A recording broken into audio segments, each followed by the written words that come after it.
Isa na yata 'to mga Maricoy sa kapaki-pakinabang na nabili ko. Eto siya, meron siyang pouch na ganyang na lagayan, nagamit ko na siya kaya nakaganito na siya.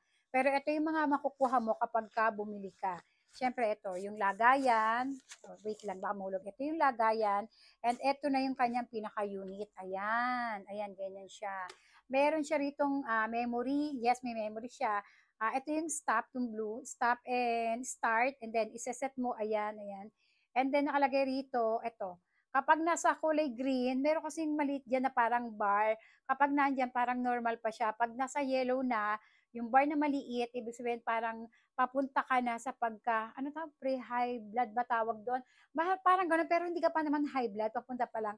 Pag nasa red na, ibig sabihin, parang ano ka na, yun nga, high blood ka na. So, eto yung nilalagay sa ating braso. Wait, nakakabit kasi siya. Tanggalin ko nga. Ay, diyan pala siya kinakabit. Oh, wag ko nang tanggalin. Ayan, diyan siya kinakabit sa gilid. And wait ha, kasi ito yung pang-charge ko sa kanya. Ito yung pang-charge ko sa kanya. Dito ko naman to kinakabit. Ayan. Dito, kakabit mo lang siya. Ay, baliktad.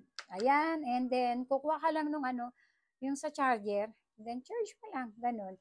Ginagamit ko siya kapag ka naka-charge para mas maganda, 'di ba? Pero pwede siyang de-battery, mga Maricoy. Ito yung lagayan ng battery niya. Nabubuksan siya. Wait, buksan natin. Ang battery niya ay tatlo na, hindi ko kasi ginagamit yung battery nito. Double A. Tama, double A ba yan? Ayan o, tatlo siya. So, ibalik natin. And, ito na yung kanyang panlagay sa arm. Ito. Itong panlagay niya sa arm, cuff, ang tawag, ayan o. Medium cuff. Ayan, 22 to 36 cm. Ayan o, latex free. Ayan, tapos may nakalagay rito kung paano mo siya gagamitin. Ginagaya ko 'to. Kasi nung una hindi ko ginaya, palpak.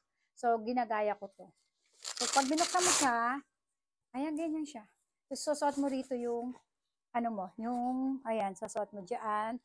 And ayan, bubuksan mo lang siya, start mo lang siya dito. Start mo. Tapos ako kumukuha ako ng BP kapag sa morning, yung pagkagising ko. Yung talagang pagkagising na pagkagising ko, kahit di pa ako nainom ng tubig, kukuhanan ko na siya. Kasi sabi nga ng doktor ko, mas maganda daw kumuha ng BP kapag yung pagkagising mo.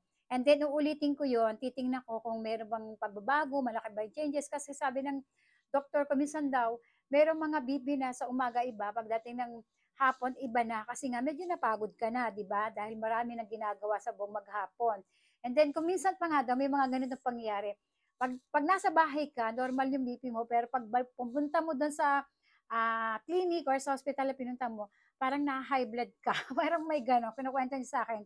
Kung minsan naman, may mga pagkakataon na nasa bahay, high blood ka, pero pagdating doon sa ano, sa clinic or sa hospital, parang normal naman yung BP mo. Kaya ang pinapagawa sa akin ng aking doktor dati na 2 weeks yata yun na minonitor ko talaga siya. So tiningnan niya doon, pinag-aralan niya kung ano. So far okay naman siya pero still ginagamit ko pa rin siya kasi nga maganda pa rin yung meron kang ganito sa bahay na monitor mo yung BP mo. 'Di ba? Imagine 600 plus lang to, meron ka ng napakagandang pang BP, pang monitor ng BP mo. Hindi lang ikaw, pati mga magulang mo, kung meron kang magulang, 'di ba? Kapatid mo, actually pwede naman sa kapitbahay kung gusto mo silang tulungan na i-BP kung malayo kayo sa ano, sa tawag dito, sa mga clinic or center nyo, di ba?